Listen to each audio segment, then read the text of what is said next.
So the Nintendo Switch and the Game Boy have had a baby, but I think it might have been an accident.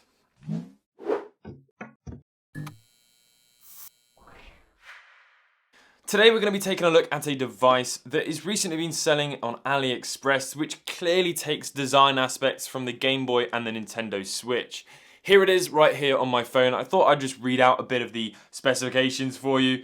2020 new 8-bit portable handheld game console, 4.3-inch Pocket Max video game built in 228 funny games, which was a grand total of £22.79 with £5 shipping to the UK. It came in two different colours. One was black and red and quite frankly looked absolutely disgusting, and then the other one was the obvious Game Boy looking one, which is what I went for. So taking a look at the item description, it says different kinds of games that can be supported, and they will have strong playability. Built-in 228 funny games take you to recording childhood. Big screen design, large screen, colourful, bright and display excellent. It is lightweight and easy, taking anywhere and pack in bag. Feel great in your hand. So it's a one-handed device. Support connecting on TV. We will send on AV cable that connected. Earphone jack design, use rechargeable and replaceable BL5C Nokia clone lithium battery or AAA battery. And a list of all the games. There's loads of people who always ask me for the list of all the games, so I'll leave a link to where you can buy this in the description below. So this is the last we're going to see of competent devices, and let's pull onto the screen this thing. Now it comes in a nice sort of iPhone looking box, which all of these Chinese cheapo consoles do, so that doesn't necessarily mean anything. It's got some pretty nice graphics on there, FC pocket, which isn't a good sign. FC stands for Famicom, and those of you who know what these sorts of things are like are not going to be too hopeful right now. 4.3-inch screen, and then various other things around the side, and then all of the accessories included and the specifications, which I've obviously just read out. So let's get that out of the way. Here is our device. Let's move it to the side real quick and just pull open this. Inside is a manual. Make sure that the console is powered off before replacing the back.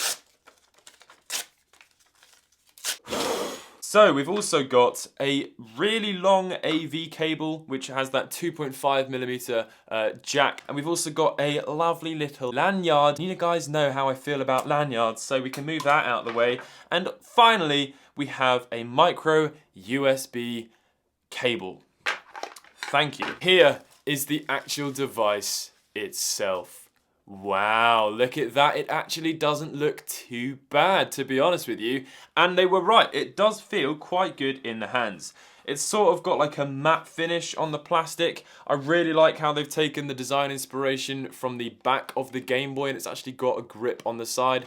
It's a little bit protruded on the back there. That's just to cater for, I imagine, the AAA batteries. It's held in with a screw. That's kind of frustrating. On the bottom, there's nothing other than our headphone jack. On the top, we've got micro USB, the 2.5mm jack for the AV out. We've got a reset button, a volume wheel, and a power slider. On the front then we have our D-pad, although it's not quite a D-pad by definition, it's more for individual directional buttons. There's quite a lot of travel on them, so it doesn't feel good. I mean, we're used to not having D-pads now, because obviously that's what the Nintendo Switch had, but yeah, this has a lot of travel in the buttons. They're very, very spongy. On the other side, we've got 4 action buttons in our sort of iconic Game Boy red.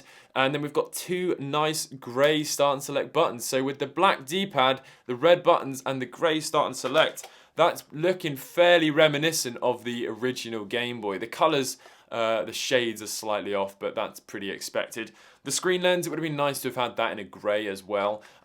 Ultimately, spoiler, I think this is going to be shit. But there will be some very clever people out there who will put a Raspberry Pi in this and utilise the screen potentially. They may even hack up the internal motherboard and use that for the buttons. So at the end of this video, I'll open that up for those potential cool people who want to do that to this. So stay tuned for that. There's our little slot for the lanyard, but we won't be using that. So that only leaves us with one last thing to do. Let's turn it on.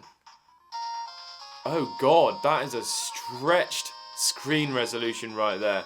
Interestingly, when you plug it into the television, it outputs at the correct aspect ratio, which means that they've just whacked the wrong size screen in here and it's just stretched the ratio of the screen. So, good job, guys. I don't think that's actually meant to look like that. I think that's just because of the screen that they've used. It's outputting at that stretched resolution. But maybe if we play a game of Super Mario, it will be okay. Let's try.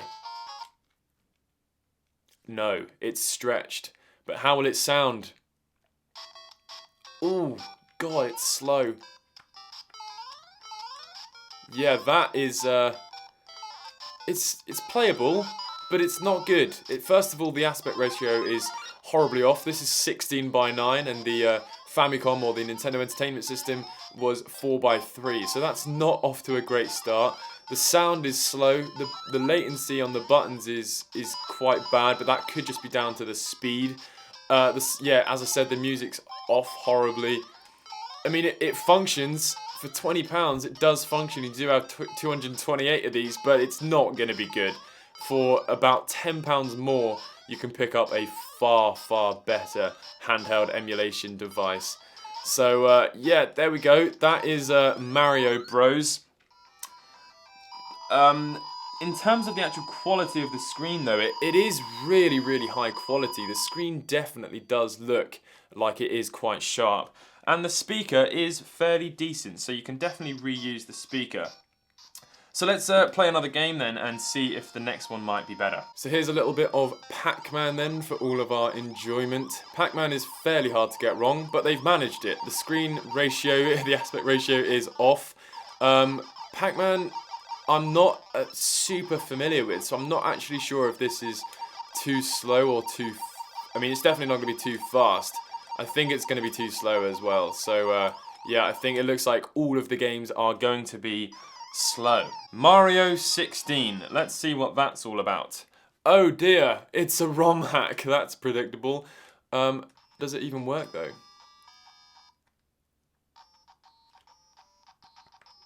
Oh, okay, so they've literally just redesigned a game sprite to look like Mario. Excellent. So yeah, they really have ballsed this up. This was definitely an accident. They should have used protection. So Galaxian doesn't actually look too bad. Galaxian's one of the 228 or 288, I forget, games that are built into this thing. It doesn't look too bad. The screen ratio is still not correct, but I don't think this image is stretched. I'm trying to remember what Galaxian looked like before, but I think if it was stretched, this would be, you know, wider. I'm not 100% sure, but this one does look okay, and it feels okay. It's definitely a bit slower, but there's no music on there, so it's not like there's a pitch issue and it sounds horrendous. This is fairly playable.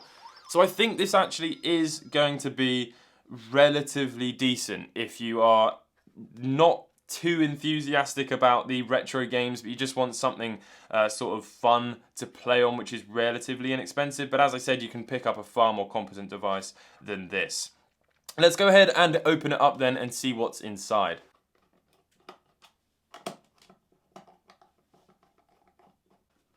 Okay then, let's first of all, let's take a look inside the battery port. As I said, there's our Nokia clone BL5C battery, just wedged quite tightly in there. And then it takes 4 AAAs, so you can have a choice out of rechargeable or just regular AAA batteries.